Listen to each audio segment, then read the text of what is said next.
देखिए, राहुल गांधी इस देश के कभी प्रधानमंत्री नहीं हो सकते, कभी नहीं हो सकते, क्योंकि हर आदमी का एक विजन होता है कि हमारा रास्ता क्या है। आज तक राहुल गांधी का रास्ता क्लियर ही नहीं है। वो कठपुतली हो गए हैं, टुकड़े टुकड़े गैंग की, जो पुराने कम्युनिस्ट की विचारधारा थी उसकी, और वो वही भाषा बोलते हैं जो पाकिस्तान की अच्छी लगे। और राहुल गांधी इस देश के प्रधानमंत्री नहीं हो सकते हैं। वैसे राहुल गांधी प्रधानमंत्री हो भी जाए, मान लीजिए, तो देश का बंटवारा तो अब संभव नहीं है, देश का बंटवारा तो अब संभव नहीं है, लेकिन अगर इनके हाथ में आ जाए तो बेच देंगे ये देश को। पीओके मिला नहीं पाएंगे फिर ये हाँ, सुरजेवाला कह रहे हैं कि वो तो रेड्डी कह रहे हैं कि हाँ पीओके जो है वो भारत का हिस्सा होता अगर वो प्रधानमंत्री होते राहुल गांधी। दिया किसने?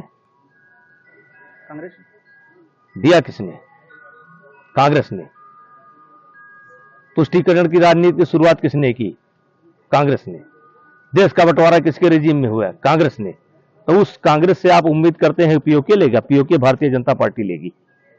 आप देखते जाइए, पीओके के टुकड़े होने वाले हैं। देखिए, तमाम मुस्लिम राष्ट्र साथ भी हैं, और आपको पता है कि मुस्लिम राष्ट्र जो है ज्यादा से ज्यादा भारत के पक्ष में है। तुर्की की हमने बहुत मदद की है, फिर भी खंजर भोंक रहा है। तो हमने भी जिनकी मदद की थी उन्होंने हमारे पीठ में खंजर भोंक दिया, तो इसके लिए हम क्या करें? हमने भी किसी की मदद की थी, व्यक्तिगत रूप से बहुत मदद की थी, घर पर खाना पीना खिलाते थे, बड़ा इंतजाम किया, पीठ में छुरा भोंक दिया, तो हम क्या करें? देखिए, जो सीडीएस का बयान है वो एक प्रक्रिया के बारे में है कि वो प्रक्रिया हमारी स्लो चल रही है, और चूंकि इनका माइंड कांग्रेसियों का पहले से ही देश के खिलाफ है, और इसलिए ऐसा बयान ये देते हैं। और मैंने पहले भी कहा था कि इनके बयान से सबसे ज्यादा खुशी की लहर पाकिस्तान में दौड़ती है। जांच तो इस बात की भी होनी चाहिए कि कांग्रेस ने हिंदुस्तान का बंटवारा क्यों किया? क्या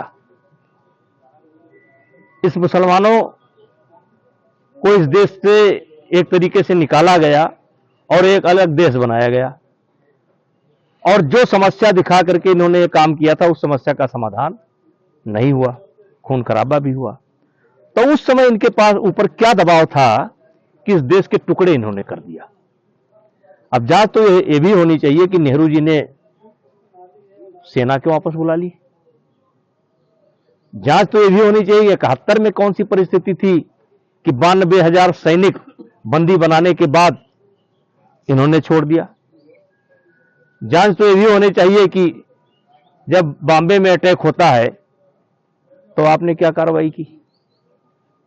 देखिए, ये ऑपरेशन सिंदूर एक सफल ऑपरेशन था, और अगर कोई ये माने कि युद्ध होगा तो नुकसान नहीं होगा, युद्ध होगा तो नुकसान होगा, और दोनों पक्ष का होगा, लेकिन यह भी सत्य है कि कोई जन हानि इस युद्ध में हमारी नहीं हुई है।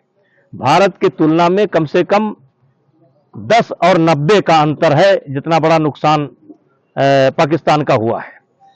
और अजहर मसूद के बंकर में घुस करके हमारी सेना ने ऑपरेशन किया, और मसूद रो पड़ा, और पूरे दुनिया में कह सकते हैं या पूरे पाकिस्तान में हाहाकार मच गया। तो वो चीज उनको नहीं दिखलाई पड़ रही है, इनको केवल अपनी कमी दिखलाई पड़ रही है। और ये कमी क्यों देखना चाहते हैं? क्या ये पाकिस्तान को खुश करना चाहते हैं? आप देखिए, इनके बयान, जो भी बयान आते हैं, वो भारत को कमजोर करने वाले, भारत कमजोर है ऐसा दिखाने का बयान आता है। पाकिस्तान का क्या नुकसान हुआ ये बयान क्यों नहीं देते? हमारा नुकसान हो गया, जहाज गिर गया, तो क्या युद्ध होगा तो जहाज नहीं गिरेगा? लेकिन उस जहाज से हमारी जनहानि कितनी हुई। और जिस राफेल की या जिसकी बात करते हैं, अगर ना होता तो क्या होता? इतने मिसाइल अटैक उन्होंने किए, सब हमारे देश ने, हमारी सेना ने विफल किया। अगर किसी शहर में गिर गया होता तो क्या होता। तो मैं उनके बयान की निंदा करता हूं और ये बहुत गैर जिम्मेदाराना बयान